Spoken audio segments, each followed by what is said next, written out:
Hello and welcome to the History of Stargate. Today's episode, Master Teal'c.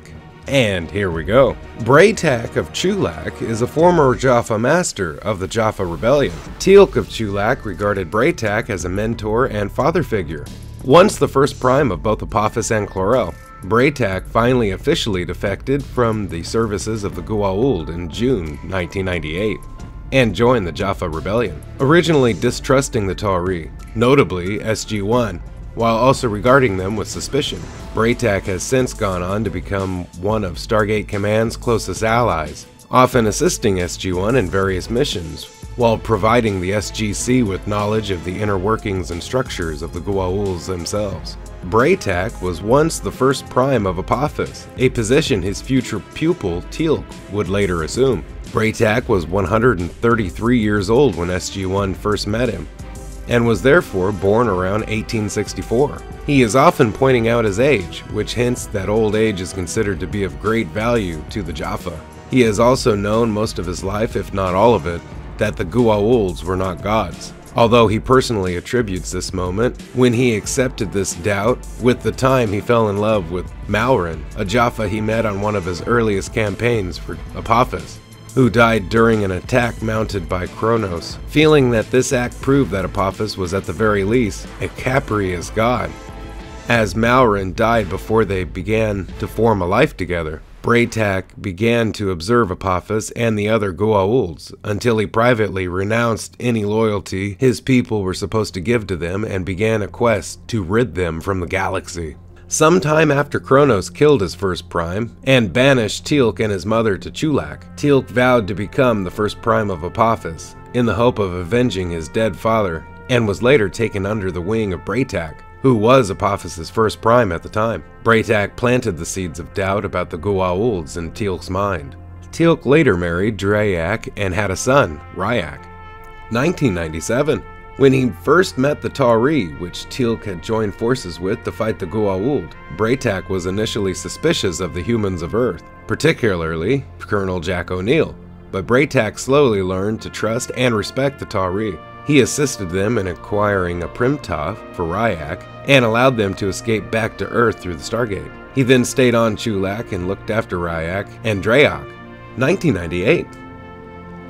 Teal'c managed to regain his position as first prime, but this time for Klorel, and joined Apophis's attack force to Earth. He had hoped to attack Apophis's Hatak with Klorel's so that infighting would begin, enabling Earth's ships to attack, not knowing that Earth didn't have ships to attack. When SG1 later killed Klorel, Teal'c placed him in the sarcophagus. He then freed SG1 and was informed of the C4 that was planted on Klorel's Hatak. They then took Klorel hostage and brought the two ships closer together. They ringed aboard Apophis's Hatak and destroyed the Teal'c so that the ships could not be separated. They then made their way to the Goa'uld's shield generator and destroyed it with fragmentation grenades. This allowed the blast from Klorel's ship to destroy both. They escaped the vessel's destruction on death gliders, but the blast badly damaged the gliders and sent them adrift in orbit. They were later rescued by the space shuttle Endeavour.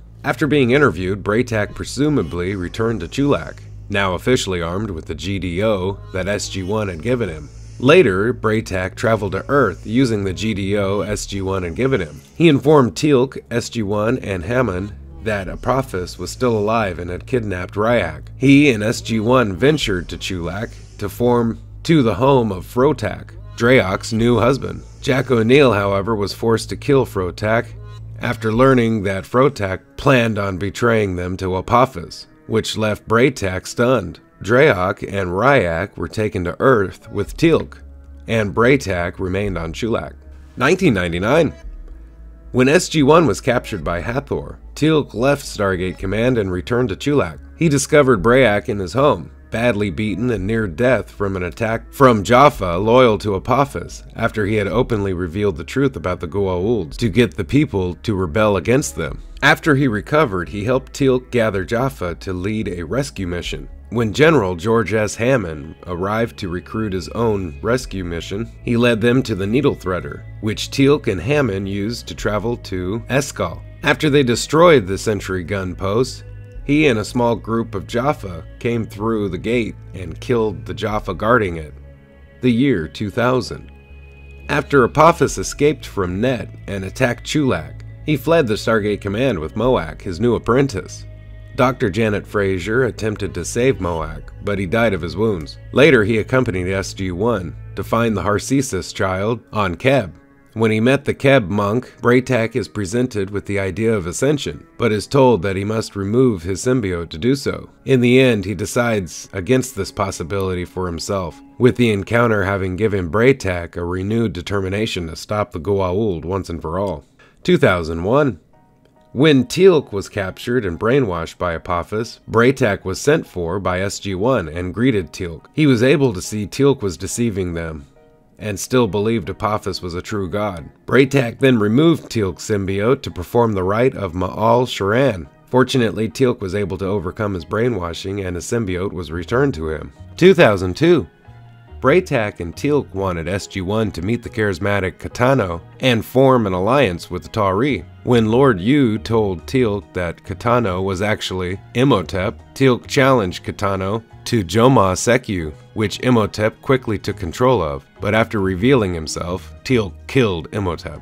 Later that year, Bra'tac was present at the Alpha Site when Anubis attacked the Tok'ra base in the Ryza system, and several Tok'ra evacuated there. After Oker was murdered, he convinced Artok to be tested with the Zataric detector and tested positive. After Antok was also murdered, he discovered the footprints of Anubis's Ashrak leading into the woods. He was paired with Malek during the search of the forest. They were attacked and he was dragged away and left to die. After regaining consciousness, he returned to base in time to shoot the Ashrak in the back with a staff weapon. 2003.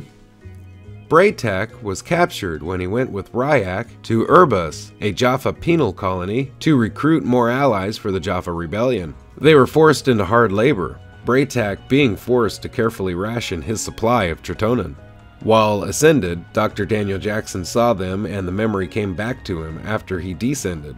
SG1 went to rescue them, arriving just after Bra'tac had exhausted his last of his Tritonin supply.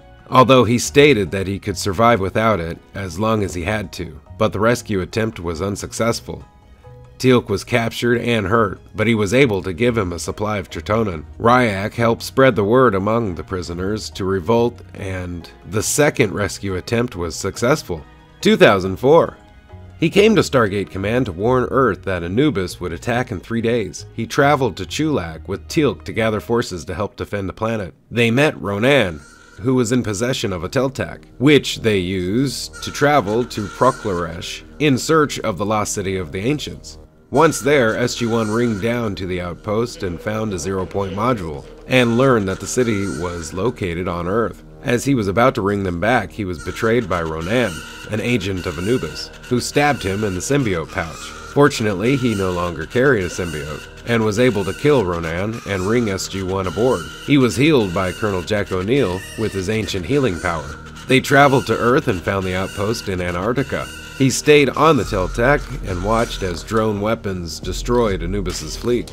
2005. Bra'tac becomes the leader of the progressive faction of the Jaffa High Council of the newly formed Free Jaffa Nation. He opposed Garrick's motion to have origin taught to all Jaffa. He and Teal'c gathered a group to stand in opposition to the Jaffa Nation following the Ori. Garrick threatened to destroy them if he did not follow origin, but he could not bring himself to kill a fellow Jaffa. Garrick met with Teal'c on the surface of Chulak, and Teal'c convinced him that the Ori were no better than the Goa'uld. 2006. He traveled to Stargate Command to warn Major General Henry Landry that the new leader of the Jaffa High Council, Satak, had used the Takara superweapon to attack the Ori. He then traveled to Takara with Landry to confront Satak. Unable to convince him to stop, they fled back to Earth before Adria destroyed Takara with an Ori warship. 2007. Sometime after the destruction of Takara by the Ori, leaders of the Free Jaffa Nation met to consider the future. But Bra'tac and Teal'c were badly injured during the ambush by Arkad, a former enemy of Teal'c. After he was found by SG1 and treated by Dr. Carolyn Lamb, he was unconscious for 2 weeks. After Teal'c killed Arkad, he told Teal'c that he was like a son to him. Hey, thank you for watching the History of Stargate. Special thanks to the Stargate Wiki and all contributors for all information you heard today. Don't forget to like, share, and subscribe if you can. If you have, I thank you, and have a nice day. Bye-bye.